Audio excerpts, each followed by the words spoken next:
علیہ وسلم نے فرمایا، قیامت اس وقت تک قائم نہ ہوگی جب تک میری امت کے قبائل بتوں کی پوجا نہ کریں۔ تو دوستو، کچھ عرصے پہلے آپ نے سنا اور دیکھا ہوگا کہ دبئی میں ایک مندر کھولا گیا ہے اور دبئی کے بڑے بڑے شیخ اس میں نظر آ رہے ہیں جو پوجا کے عمل میں شریک بھی ہیں۔ رسول اللہ صلی اللہ علیہ وسلم نے فرمایا تھا کہ اگر شام میں سلامتی نہیں ہوگی تو کہیں سلامتی نہیں ہوگی، اور یہ آخری معرکہ ہوگا۔ آپ دیکھ رہے ہیں کہ برما، شام، فلسطین، کشمیر، بھارت اور کون سی ایسی جگہ ہے جہاں مسلمانوں کا قتل عام نہیں ہو رہا۔ یاد رہے کہ نبی صلی اللہ علیہ وسلم کی بتلائی ہوئی قیامت کی چھوٹی نشانیوں میں سے ایک یہ ہے کہ جزیرۃ العرب کے صحراؤں میں چراگاہیں اور نہریں ظاہر ہوں گی، جیسا کہ صحیح مسلم کی حدیث نمبر 2339 میں روایت ہے۔ حضرت ابو ہریرہ رضی اللہ تعالیٰ عنہ سے روایت ہے کہ رسول اللہ صلی اللہ علیہ وسلم نے فرمایا، قیامت قائم نہیں ہوگی یہاں تک کہ مال بڑھ جائے گا اور پانی کی طرح بہنے لگے گا، اور آدمی اپنے مال کی زکوٰۃ لے کر نکلے گا تو اسے ایک شخص بھی نہیں ملے گا جو اسے اس کی طرف سے قبول کر لے، اور یہاں تک کہ عرب کی سرزمین دوبارہ چراگاہوں اور نہروں میں بدل جائے گی۔ پیارے دوستو، غور کیا جائے تو اس حدیث میں دوبارہ کا لفظ بیان ہوا جو یہ ظاہر کرتا ہے کہ عرب کی سرزمین کسی زمانے میں پہلے بھی سرسبز و شاداب رہ چکی ہے اور قیامت سے پہلے یہ دوبارہ سرسبز و شاداب ہوگی۔ یہ اللہ تعالیٰ کی حکمتیں ہیں اور اللہ کی قدرت کی مظہر ہے۔ گزشتہ دنوں سعودی عرب کے اندر صحرا میں پانی کا چشمہ ابلنے کی خبر سامنے آئی تھی، جو اس بات کی نشانی ہے کہ ان صحراؤں میں نہروں کی ابتدا ہو چکی ہے اور یہ صحرا اب دوبارہ سے سبززار بنیں گے۔ دوسری طرف یہ دعویٰ بھی کیا جاتا ہے کہ مکہ اور مدینہ کے گرد پہاڑوں میں اکثر پہاڑوں کے اندر آتش فشاں بھی موجود ہیں۔ اس بات کی تصدیق جاپانی سائنسدانوں نے بھی کی ہے، لیکن اس کے باوجود ان پہاڑوں سے پانی کے چشموں کا نکلنا اور پھر نہروں کا جاری ہونا یہ قدرت کا کرشمہ ہے۔ اور یاد رہے کہ جو بات اللہ تعالیٰ نے اپنے پیارے حبیب صلی اللہ علیہ وسلم کی زبان مبارک سے کہلوا دی ہے، وہ باتیں اور وہ پیشگوئیاں ہر صورت پوری ہو کر رہیں گی۔ پیارے دوستو، یہ چند چھوٹی نشانیاں تھیں جو سعودی عرب سے متعلق تھیں، اور آپ نے ملاحظہ کیا کہ ان نشانیوں میں سے اکثر پوری ہو چکی ہیں یا پھر ہونے کے قریب ہیں۔ البتہ دوستو، قیامت کی بڑی نشانیوں کی بات کی جائے تو یہ نشانیاں ایسی ہیں جو ابھی پوری ہونا باقی ہیں۔ حدیث نبوی صلی اللہ علیہ وسلم ہے، قیامت کی بڑی نشانیاں تسبیح کے دانوں کی طرح ہیں، یعنی جب تسبیح ٹوٹتی ہے تو دانے بکھر جاتے ہیں۔ اسی طرح قیامت کی بڑی نشانیاں بھی ایسی ہی تیزی سے نمودار ہوں گی جیسے تسبیح ٹوٹنے سے دانے اوپر نیچے تیزی سے گرتے ہیں۔ پیارے دوستو، قیامت کی بڑی نشانیاں کیا ہیں؟ آئیے آپ کو احادیث نبویہ صلی اللہ علیہ وسلم کی روشنی میں ان نشانیوں کی تفصیل بتاتے ہیں۔ نبی کریم نے قیامت کی جو 10 بڑی نشانیاں اپنی امت کو بتائی ہیں، ان میں سب سے پہلی نشانی دخان ہے، جو ایک بڑا دھواں ہوگا جو ظاہر ہو کر مشرق سے مغرب تک تمام زمین پر چھا جائے گا اور مسلسل 40 روز تک چھایا رہے گا۔ اس کی وجہ سے تمام لوگ سخت پریشان ہو جائیں گے۔ مسلمان تو صرف دماغ و حواس کی کدورت اور زکام میں مبتلا ہوں گے، مگر منافقین و کفار بے ہوش ہو جائیں گے، اور ان کے ہوش و حواس اس طرح ہو جائیں گے کہ بعضوں کو کئی دن تک ہوش نہیں آئے گا۔ یاد رہے کہ اس دھوئیں کا نام دخان ہے، جیسا کہ اس دھوئیں کا ذکر قرآن پاک کی سورت دخان کی آیت نمبر 10 میں موجود ہے، اور حضرت حذیفہ رضی اللہ تعالیٰ عنہ اور ان کے تابعین کے قول کے مطابق اسی آیت میں ایسے دھوئیں کی طرف اشارہ کیا گیا ہے۔ اس آیت میں اللہ تعالیٰ کا ارشاد ہے، سو آپ اس دن کا انتظار کیجئے جب آسمان واضح دھواں لائے گا جو لوگوں کو ڈھانپ لے گا۔ یہ ہے دردناک عذاب۔ اس دن وہ کہیں گے، اے ہمارے رب، ہم سے اس عذاب کو دور کر دے، بے شک ہم ایمان لانے والے ہیں۔ اب ان کے نصیحت قبول کرنے کا وقت کہاں ہے، حالانکہ ان کے پاس واضح ہدایت دینے والے رسول آ چکے تھے۔ پھر انہوں نے اس رسول سے اعراض کیا اور کہا، یہ سکھائے ہوئے دیوانے ہیں۔ یاد رہے کہ اس آیت میں آسمان کے دھواں لانے سے مراد ہے قرب قیامت میں دھوئیں کا ظاہر ہونا، جیسا کہ قتادہ نے کہا۔ اس آیت کی معنی ہے، یا محمد صلی اللہ علیہ وسلم، آپ ان کافروں کے ساتھ اس دن کا انتظار کیجئے جب آسمان پر واضح دھواں چھا جائے گا۔ پیارے دوستو، مذکورہ آیت میں دخان یعنی دھواں کے متعلق مفسرین کے مختلف اقوال ہیں۔ اس دھوئیں کی حقیقت کو جاننے کے لیے ان اقوال کا تذکرہ ضروری ہے۔ پہلا قول جس کے بارے میں حضرت علی، حضرت ابن عباس، حضرت ابن عمر، حضرت ابو ہریرہ رضی اللہ تعالیٰ عنہ اور زید بن علی، حسن اور ابن ابی ملیکہ وغیرہ فرماتے ہیں، دخان قیامت کی علامتوں میں سے ہے، یہ ابھی تک ظاہر نہیں ہوا ہے، اور یہ قرب قیامت میں 40 روز تک ظاہر ہوگا اور آسمان اور زمین کی فضا کو بھر لے گا۔ مومن پر اس کا اثر زکام کی صورت میں ظاہر ہوگا اور کافر و فاجر کی ناکوں میں داخل ہو کر ان کے کانوں کے سوراخوں سے نکلے گا، ان کا دم گھٹنے لگے گا، اور یہ دھواں جہنم کے آثار سے ہے۔ حضرت ابو سعید خدری سے روایت ہے کہ رسول اللہ صلی اللہ علیہ وسلم نے فرمایا یہ دھواں قیامت کے دن لوگوں میں ہیجان پیدا کر دے گا، مومن پر اس کا اثر زکام کی صورت میں ظاہر ہوگا اور کافر کے جسم میں داخل ہو کر اس کے کانوں کے سوراخوں سے نکلے گا۔ اس حوالے سے دوسرا قول یہ ہے کہ آسمان کے دھواں لانے سے مراد ہے کفار کی بھوک، جیسا کہ حضرت ابن مسعود رضی اللہ تعالیٰ عنہ نے فرمایا دخان سے مراد کفار کی بھوک کی کیفیت ہے۔ جب نبی صلی اللہ علیہ وسلم نے ان کی مسلسل سرکشی اور ہٹ دھرمی کی وجہ سے ان کے خلاف دعا کی تو ان پر قحط آ گیا۔ بھوک کی شدت میں جب وہ آسمان کی طرف دیکھتے تو وہ ان کو دھوئیں کی طرح نظر آتا، پھر اللہ تعالیٰ نے نبی صلی اللہ علیہ وسلم کی دعا سے ان سے وہ کیفیت دور کر دی۔ اگر اس سے مراد قیامت کا دھواں ہوتا تو وہ ان سے دور نہ ہوتا۔ پیارے دوستو، امام بخاری کی اس سلسلے میں ایک اور روایت یہ ہے، حضرت عبداللہ بن مسعود رضی اللہ تعالیٰ عنہ بیان کرتے ہیں کہ جب نبی صلی اللہ علیہ وسلم نے یہ دیکھا کہ مشرکین آپ کے پیغام توحید سے اعراض کر رہے ہیں تو آپ نے ان کے خلاف دعا کی کہ اے اللہ ان پر قحط کے ایسے سال مسلط کر دے جیسے حضرت یوسف علیہ السلام کے زمانے کے لوگوں پر قحط کے 7 سال مسلط کیے تھے۔ پھر ان پر قحط آ گیا، ان کے تمام کھیت جل گئے، حتیٰ کہ انہوں نے جانوروں کی کھالوں کو، مردہ جانوروں کو اور مردہ انسانوں کو کھایا۔ ان میں سے کوئی شخص آسمان کی طرف نظر اٹھا کر دیکھتا تو اسے بھوک کی شدت سے آسمان دھوئیں کی طرح دکھائی دیتا تھا۔ پھر آپ کے پاس ابو سفیان آیا اور کہنے لگا یا محمد صلی اللہ علیہ وسلم، آپ اللہ کی اطاعت کرنے اور صلہ رحم کا حکم دیتے ہیں اور آپ کی قوم قحط سے ہلاک ہو رہی ہے، آپ اللہ سبحانہ سے ان کے حق میں دعا کیجئے۔ تب یہ آیت نازل ہوئی۔ آسمان کو دھوئیں سے تعبیر کرنے کی توجہ یہ بیان کی جاتی ہے کہ اس دھوئیں سے مراد یہ ہے کہ بھوک کی شدت سے آنکھوں کے آگے جو اندھیرا چھا جاتا ہے، اس اندھیرے کو دھوئیں سے تعبیر فرمایا ہے۔ اور ابن قتیبہ نے دھوئیں کی تفسیر میں یہ کہا ہے کہ قحط کے ایام میں بارش نہ ہونے کی وجہ سے زمین خشک ہو جاتی ہے اور گرد و غبار اڑنے کی وجہ سے فضا مٹیالی اور مقدر ہو جاتی ہے اور اندھیرا سا لگتا ہے۔ اس کو مجازاً دھوئیں سے تعبیر فرمایا ہے۔ دوسری وجہ ہے کہ عرب کے لوگ جو شر پھیل جائے اس کو دھوئیں سے تعبیر کرتے ہیں۔ دوستو، قیامت کی دوسری بڑی نشانی ہے دعوت الارض۔ دعوت الارض سے مراد ایک عجیب الخلقت اور نادر شکل کا جانور ہے جو مسجد حرام میں کوہ صفا و مروہ کے درمیان سے برآمد ہوگا اور جس کا ذکر قرآن مجید میں بھی کیا گیا ہے۔ علماء نے لکھا ہے کہ وہ جانور چوپائی کی صورت میں ہوگا جس کی درازی 60 گز کی ہوگی۔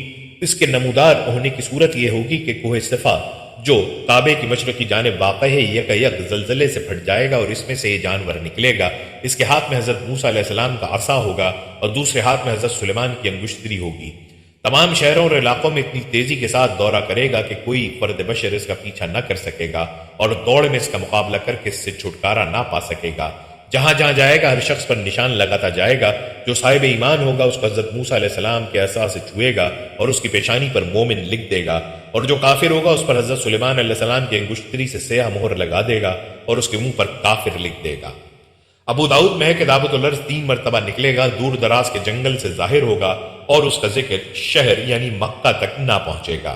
پھر ایک لمبے زمانے کے بعد دوبارہ ظاہر ہوگا اور لوگوں کی زبانوں پر اس کا قصہ چڑھ جائے گا، یہاں تک کہ مکہ میں بھی اس کی شہرت پہنچے گی۔ پھر جب لوگ اللہ کی سب سے زیادہ حرمت و عظمت والی مسجد حرام میں ہوں گے، اسی وقت اچانک دفتن دعوت الارض انہیں وہیں دکھائی دے گا کہ رکن مقام کے درمیان اپنے سر سے مٹی جھاڑ رہا ہوگا۔ لوگ اس کو دیکھ کر ادھر ادھر ہونے لگیں گے۔ یہ مومنوں کی جماعت کے پاس جائے گا اور ان کے منہ کو مثل روشن ستارے کے منور کر دے گا۔ اس سے بھاگ کر نہ کوئی بچ سکتا ہے اور نہ چھپ سکتا ہے، یہاں تک کہ ایک شخص اس کو دیکھ کر نماز کو کھڑا ہو جائے گا۔ یہ اس کو کہے گا کہ اب نماز کو کھڑا ہوا ہے، پھر اس کی پیشانی پر نشان کر دے گا اور چلا جائے گا۔ اس کے نشانات کے بعد کافر مومن کا صاف طور پر امتیاز ہو جائے گا، یہاں تک کہ مومن کافر سے کہے گا کہ اے کافر میرا حق ادا کر، اور کافر مومن سے کہے گا اے مومن میرا حق ادا کر۔ ابو داؤد 43 میں ہے کہ دعوت الارض کے ساتھ حضرت عیسیٰ کی لکڑی اور حضرت سلیمان کی انگوٹھی ہوگی۔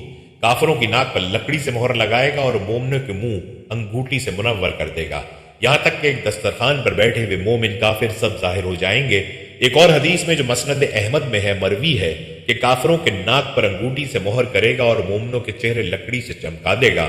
ابن ماجہ میں حضرت بریدہ سے روایت ہے کہ مجھے رسول اللہ صلی اللہ علیہ وسلم لے کر مکے کے پاس ایک جنگل میں گئے۔ میں نے دیکھا کہ ایک خشک زمین ہے جس کے ارد گرد ریت ہے۔ فرمانے لگے یہیں سے دعوت الارض نکلے گا۔ ابن بریدہ کہتے ہیں کہ اس کے کئی سال بعد میں حج کے لیے نکلا تو مجھے لکڑی دکھائی دی جو میری اس لکڑی کے برابر تھی۔ حضرت ابن عباس فرماتے ہیں اس کے 4 پیر ہوں گے، صفا کے کھڈ سے نکلے گا، بہت تیزی سے خروج کرے گا جیسے کہ کوئی تیز رفتار گھوڑا ہو، لیکن 3 دن میں اس کے جسم کا تیسرا حصہ بھی نہ نکلا ہوگا۔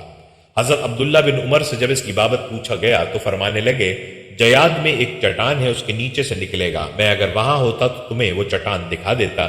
یہ سیدھا مشرق کی طرف جائے گا اور اس شور سے جائے گا کہ ہر طرف اس کی آواز پہنچ جائے گی، پھر شام کی طرف جائے گا، وہاں بھی چیخ لگا کر پھر یمن کی طرف متوجہ ہوگا، یہاں بھی آواز لگا کر شام کے وقت مکے سے چل کر صبح کو اسفان پہنچ جائے گا۔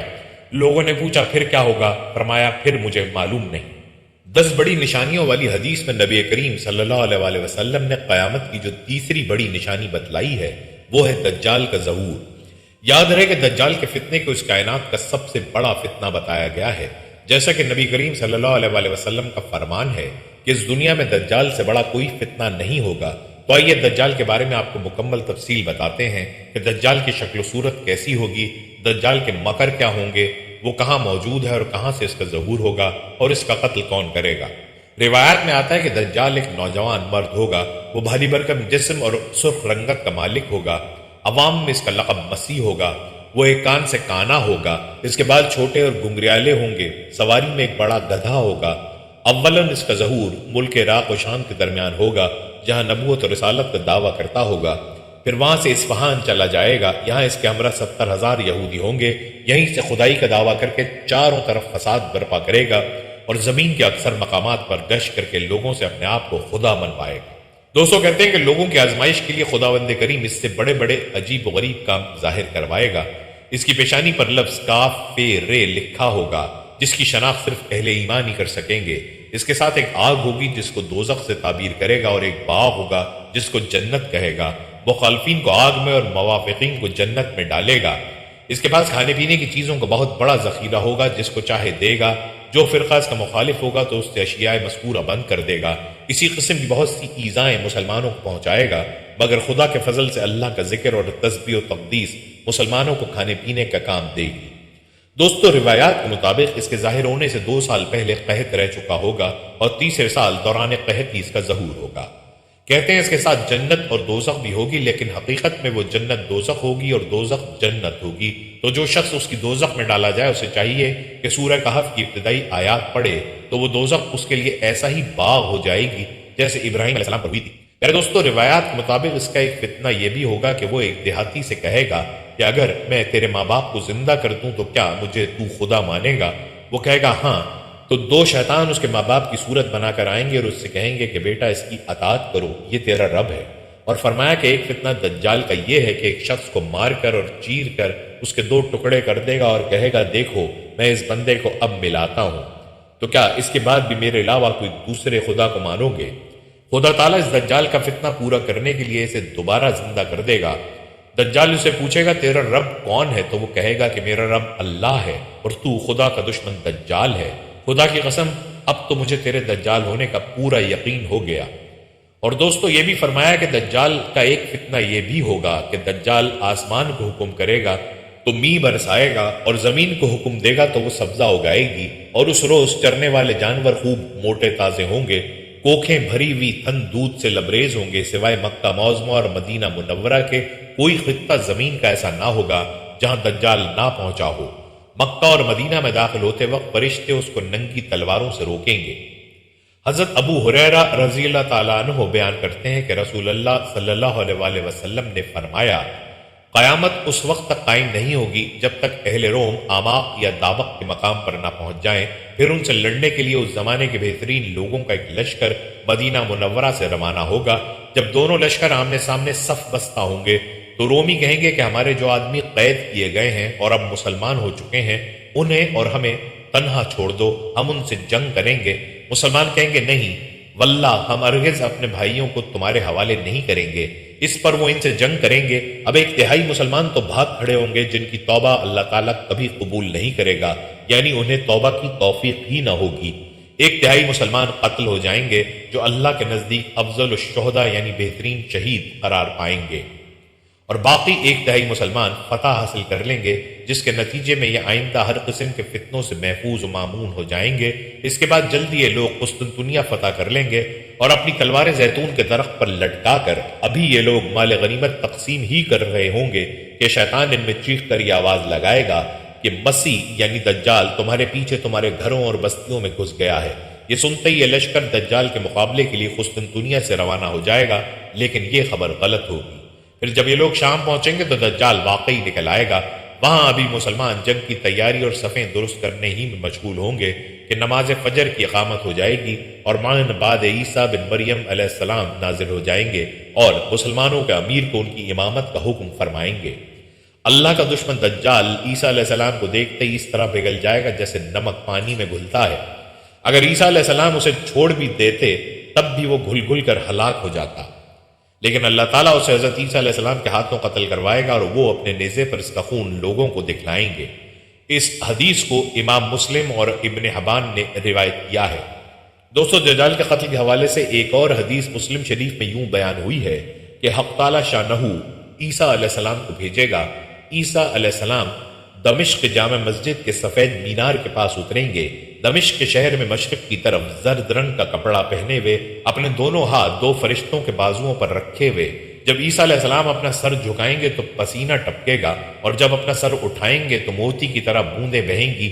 جس کافر کے پاس عیسیٰ علیہ السلام اتریں گے اس کو ان کے دم کی بھاپ لگے گی، وہ مر جائے گا اور ان کے دم کا اثر وہیں تک پہنچے گا جہاں تک ان کی نظر پہنچے گی۔ پھر عیسیٰ علیہ السلام دجال کو تلاش کریں گے، اس کو باب لط پر پائیں گے اور اس کو قتل کریں گے۔ پھر عیسیٰ علیہ السلام ان لوگوں کے پاس آئیں گے جن کو اللہ نے دجال سے بچایا اور شفقت سے ان کے چہروں کو سہلائیں گے اور ان کو خبر کریں گے ان مقامات کی جو جنت میں ان کے لیے رکھے گئے ہیں۔ چلیے اب آپ کو نبی کریم صلی اللہ علیہ وآلہ وسلم کی وہ حدیث بتاتے ہیں جس میں قیامت کی 10 بڑی نشانیوں کا تذکرہ موجود ہے۔ یہ 10 نشانیاں ملاحظہ فرمائیں، اس کے بعد ہر نشانی کی تفصیل بھی آپ کو بتائیں گے۔ پیارے دوستو، حضرت حذیفہ ابن اسید غفاری رضی اللہ تعالیٰ عنہ کہتے ہیں کہ ایک دن ہم لوگ آپس میں قیامت کا ذکر کر رہے تھے کہ نبی کریم صلی اللہ علیہ وآلہ وسلم ہماری طرف آ نکلے اور پوچھا کہ تم لوگ کس چیز کا ذکر کر رہے ہو؟ صحابہ نے عرض کیا کہ ہم قیامت کا تذکرہ کر رہے ہیں۔ تب آپ صلی اللہ علیہ وآلہ وسلم نے فرمایا، یقیناً قیامت اس وقت تک نہیں آئے گی جب تک تم اس سے پہلے 10 نشانیوں کو نہ دیکھ لو گے۔ پھر آپ صلی اللہ علیہ وآلہ وسلم نے ان 10 نشانیوں کو اس ترتیب سے ذکر فرمایا: دھواں، دجال، دعوت الارض، سورج کا مغرب کی طرف سے نکلنا، حضرت عیسیٰ ابن مریم کا نازل ہونا، یاجوج ماجوج کا ظاہر ہونا، اور چھٹی، 7ویں اور 8ویں نشانی کے طور پر آپ صلی اللہ علیہ وآلہ وسلم نے 3 خسوف کا یعنی تنی مقامات پر زمین کے دھس جانے کا ذکر فرمایا، ایک تو مشرق کے علاقے میں، دوسرے مغرب کے علاقے میں اور تیسرے جزیرہ عرب کے علاقے میں۔ اور 10ویں نشانی جو سب کے بعد ظاہر ہوگی وہ آگ ہے جو یمن کی طرف سے نمودار ہوگی اور لوگوں کو گھیر ہانک کر زمین حشر کی طرف لے جائے گی۔ اور ایک حدیث میں یوں ہے کہ وہ ایک ایسی آگ ہوگی جو یمن کے مشہور شہر عدن کے آخری کنارے سے نمودار ہوگی اور لوگوں کو ہانک کر زمین حشر کی طرف لے جائے گی۔ نیز ایک روایت میں 10ویں نشانی کے طور پر یمن کی طرف سے یا عدن کے آخری کنارے سے آگ کے نمودار ہونے کے بجائے ایک ایسی ہوا کا ذکر کیا گیا ہے جو لوگوں کو سمندر میں پھینک دے گی۔ پیارے دوستو، آپ نے اس روایت میں قیامت کی 10 بڑی نشانیاں ملاحظہ فرمائی ہیں۔ جہاں تک ان نشانیوں کی ترتیب کا معاملہ ہے تو اس بارے میں آپ کو محدثین اور اہل علم کی آراء سے آگاہ کریں گے، لیکن پہلے آپ کو دخان، دعوت الارض اور دجال کے علاوہ باقی نشانیوں کے بارے میں تفصیل بتاتے ہیں۔ دخان، دعوت الارض اور دجال کے حوالے سے تفصیل آپ ملاحظہ کر چکے ہیں، جو کہ قیامت کی بڑی نشانیوں میں سے پہلی 3 نشانیاں ہیں، اور ان کی تفصیل مختلف روایات کی روشنی میں آپ کے گوشت گزار کی گئی ہے۔ اب تذکرہ کرتے ہیں باقی کی نشانیوں کا۔ دوستو، قرآن پاک میں ارشاد باری تعالیٰ ہے، یہ اس کے سوا اور کس بات کے منتظر ہیں کہ ان کے پاس فرشتے آئیں یا خود تمہارا پروردگار آئے یا تمہارے پروردگار کی کچھ نشانیاں آئیں، مگر جس روز تمہارے پروردگار کی کچھ نشانیاں آ جائیں گی تو جو شخص پہلے ایمان نہیں لایا ہوگا اس وقت اسے ایمان لانا کچھ فائدہ نہیں دے گا، یا اپنے ایمان کی حالت میں نیک عمل نہیں کیے ہوں گے تو گناہوں سے توبہ کرنا مفید نہ ہوگا۔ اے پیغمبر، ان سے کہہ دو کہ تم بھی انتظار کرو، ہم بھی انتظار کرتے ہیں۔ بخاری شریف میں اس آیت کی تفسیر میں ہے، رسول اللہ صلی اللہ علیہ وآلہ وسلم فرماتے ہیں، قیامت قائم نہ ہوگی جب تک سورج مغرب سے نہ نکلے۔ جب یہ نشان ظاہر ہو جائے گا تو زمین پر جتنے لوگ ہوں گے سب ایمان لائیں گے، لیکن اس وقت کا ایمان بحث بے سود ہے۔ پھر آپ نے یہی آیت پڑھی اور حدیث ہے جب قیامت کی 3 نشانیاں ظاہر ہو جائیں تو بے ایمان کو ایمان لانا، خیر سے رکے ہوئے لوگوں کو اس کے بعد نیکی یا توبہ کرنا کچھ سود مند نہ ہوگا، سورج کا مغرب سے نکلنا، دجال کا آنا، دعوت الارض کا ظاہر ہونا۔ ایک اور روایت میں اس کے ساتھ ہی ایک دھوئیں کے آنے کا بھی بیان ہے، اور حدیث میں ہے سورج کے مغرب سے طلوع ہونے سے پیشتر جو توبہ کرے اس کی توبہ مقبول ہے۔ بعض کا ماننا ہے کہ سورج کا مغرب سے نکالنا قیامت کی نشانیوں میں آخری نشانی ہوگی، جبکہ مذکورہ حدیث میں سورج کا نکلنا چوتھے نمبر پر بیان ہوا ہے۔ اگلی نشانی حضرت عیسیٰ علیہ السلام کا نزول ہے۔ یاد رہے کہ حضرت عیسیٰ علیہ السلام کا نزول حضرت امام مہدی کے ظہور کے بعد ہوگا، چنانچہ آپ ایک دن شام کے وقت آسمان سے دمشق کی جامع مسجد کے مشرقی سفید مینارے پر اتریں گے اور پھر دجال کو تلاش کر کے اس کو دروازہ لد پر قتل کریں گے۔ لد شام میں ایک موضع کا نام ہے اور بعض حضرات نے اس کو فلسطین کے ایک موضع کا نام بتایا ہے۔ پھر آپ کا نکاح ہوگا اور آپ 40 سال تک دنیا میں رہیں گے اور آپ کی تدفین نبی کریم صلی اللہ علیہ وسلم کے ساتھ ہوگی۔ روایات سے معلوم ہوتا ہے دجال کو حضرت عیسیٰ علیہ السلام قتل کریں گے، جیسا کہ دجال کے ذکر میں اس کی تفصیل آپ نے ملاحظہ کی۔ دوستو اگلی نشانی یاجوج ماجوج کا انخلاء ہے، جو مذکورہ حدیث کی روح سے قیامت کی چھٹی بڑی نشانی ہے۔ آپ کو بتاتے چلیں کہ یاجوج ماجوج دراصل 2 قبیلوں کے نام ہیں جو یافس ابن نو کی اولاد میں سے ہیں۔ یہ دونوں قبیلے بہت وحشی مگر طاقتور تھے۔ ان کا خاص مشغلہ لوٹ مار اور زمین پر فساد پھیلانا تھا۔ یہ قبیلے جس گھاٹی میں رہا کرتے تھے اس کو ذوالقرنین نے ایک ایسی دیوار سے جس کی بلندی اس گھاٹی کے دونوں طرف کے پہاڑوں کی چوٹی تک پہنچتی ہے اور موٹائی 60 گز کی ہے، بند کرا دیا تھا تاکہ لوگ ان قبیلوں کی چیرہ دستیوں سے محفوظ رہ سکیں۔ جب قیامت آنے کو ہوگی اور یاجوج ماجوج کے نکلنے کا وقت آئے گا تو دیوار ٹوٹ جائے گی۔ قرآن کریم کی سورہ کہف میں بحوالہ یاجوج ماجوج ذوالقرنین کے حالات بیان کرتے ہوئے فرمایا گیا ہے کہ جب وہ اپنی شمالی مہم کے دوران 100 دیواروں یعنی پہاڑوں کے درمیان پہنچا تو وہاں اسے ایسی قوم ملی جس کی زبان ناقابل فہم تھی۔ تاہم جب ترجمان کے ذریعے گفتگو ہوئی تو انہوں نے عرض کیا کہ یاجوج ماجوج اس سرزمین پر فساد پھیلاتے ہیں، لہٰذا تو ہمارے اور ان کے درمیان ایک صد یعنی دیوار تعمیر کر دے۔ قرآن پاک میں مزید اس بات کا ذکر موجود ہے کہ کس طرح ذوالقرنین نے اس قوم کو یاجوج ماجوج کی الغار سے بچانے کے لیے دیوار بنائی۔ یاد رہے کہ یہ جو دیوار بنائی گئی تھی وہ کوئی خیالی اور مانوی نہیں بلکہ حقیقی اور حسی ہے، جو کہ لوہے اور پگھلے ہوئے تانبے سے بنائی گئی تھی، جس سے وقتی طور پر یاجوج ماجوج کا فتنہ دب گیا۔ جب یہ دیوار تعمیر ہو گئی تو ذوالقرنین نے اللہ کا شکر ادا کیا جس نے یہ دیوار بنانے اور لوگوں کو آئے دن کی پریشانیوں سے نجات دلانے کی توفیق بخشی، مگر ساتھ ہی لوگوں کو یہ بھی بتا دیا کہ یہ دیوار اگرچہ بہت مضبوط اور مستحکم ہے مگر یہ لازوال نہیں ہے۔ جو چیز بھی بنی ہے بالآخر فنا ہونے والی ہے، اور جب میرے رب کے وعدے کا وقت قریب آئے گا تو وہ اس کو پیوند خاک کر دے گا اور میرے رب کا وعدہ برحق ہے۔ دوستو اگرچہ صد ذوالقرنین بڑی مضبوط بنائی گئی ہے جس کے اوپر چڑھ کر یا اس میں سوراخ کر کے یاجوج ماجوج کا ادھر آنا ممکن نہیں، لیکن جب اللہ کا وعدہ پورا ہوگا تو وہ اسے ریزہ ریزہ کر کے زمین کے برابر کر دے گا۔ اس وعدے سے مراد قیامت کے قریب یاجوج ماجوج کا ظہور ہے۔ آئیے اس حوالے سے آپ کو چند روایات بتاتے ہیں جن میں یاجوج ماجوج کا ذکر ہے۔ صحیح بخاری کی ایک حدیث میں حضور نبی کریم صلی اللہ علیہ وسلم نے اس دیوار میں تھوڑے سے سوراخ کو فتنے کے قریب ہونے سے تعبیر فرمایا۔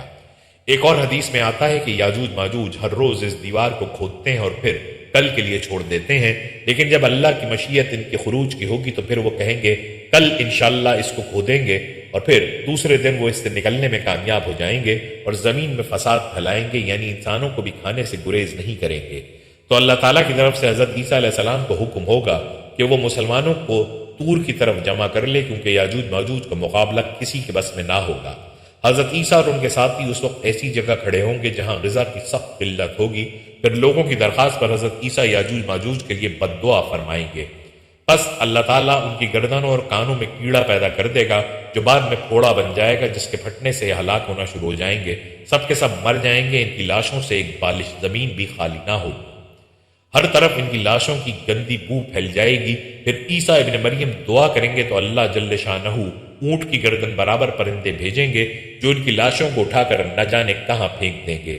پھر ایک بارش ہوگی جس سے کل زمین صاف شفاف ہو جائے گی اور ہر طرف ہریالی و خوشحالی ہوگی۔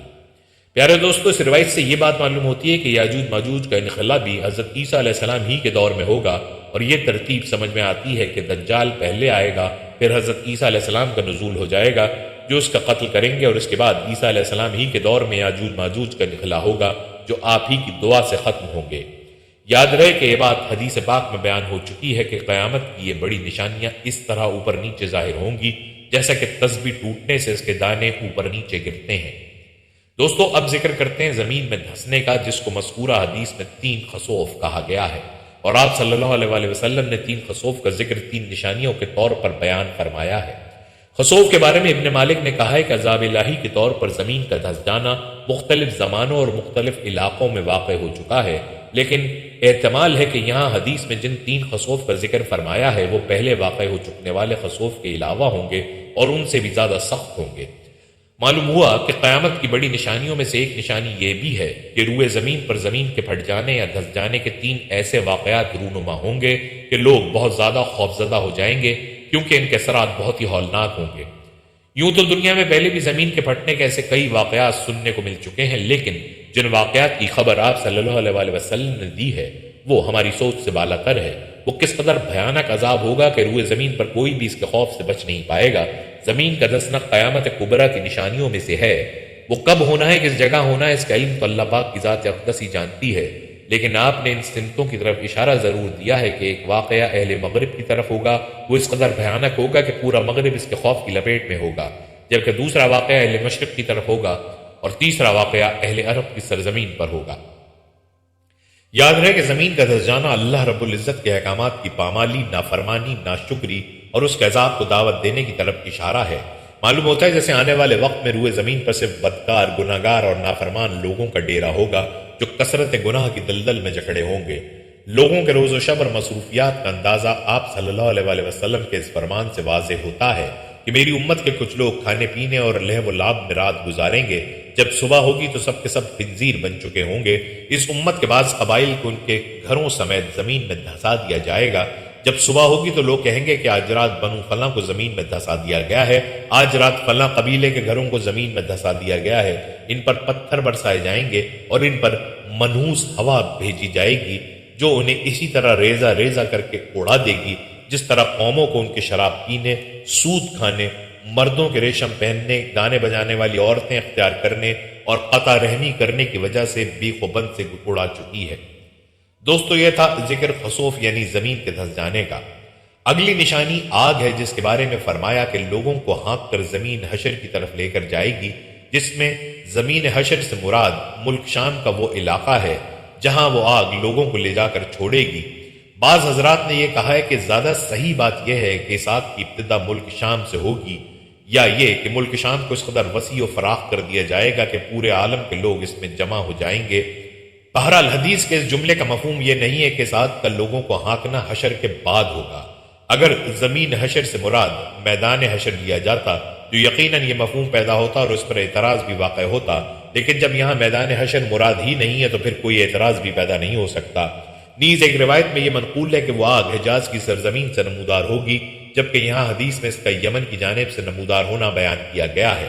لہٰذا قاضی ایاز نے یہ کہا ہے کہ ہو سکتا ہے قیامت کی نشانی کے طور پر جس آگ کا ذکر کیا گیا ہے وہ ایک نہیں 2 ہوں گی، اور وہ دونوں لوگوں کو گھیر کر ہانک کر زمین حشر یعنی ملک شام کی طرف لے جائیں گی، یا یہ کہ وہ آگ تو ایک ہی ہوگی جو ابتدا میں یمن کی جانب سے نکلے گی، لیکن اس کا ظہور حجاز کی سرزمین سے ہوگا۔ اس موقع پر اس بات کی وضاحت بھی ضروری ہے کہ اس سلسلے میں بخاری کی جو روایت ہے اس میں یہ فرمایا گیا ہے کہ قیامت کی علامتوں میں سے سب سے پہلی علامت وہ آگ ہوگی جو لوگوں کو مشرق کی طرف سے گھیر ہانک کر مغرب کی طرف لے جائے گی، جبکہ حقیقت میں وہ آگ سب سے آخری علامت ہوگی، جیسا کہ یہاں حدیث میں مذکور ترتیب سے بھی واضح ہوتا ہے۔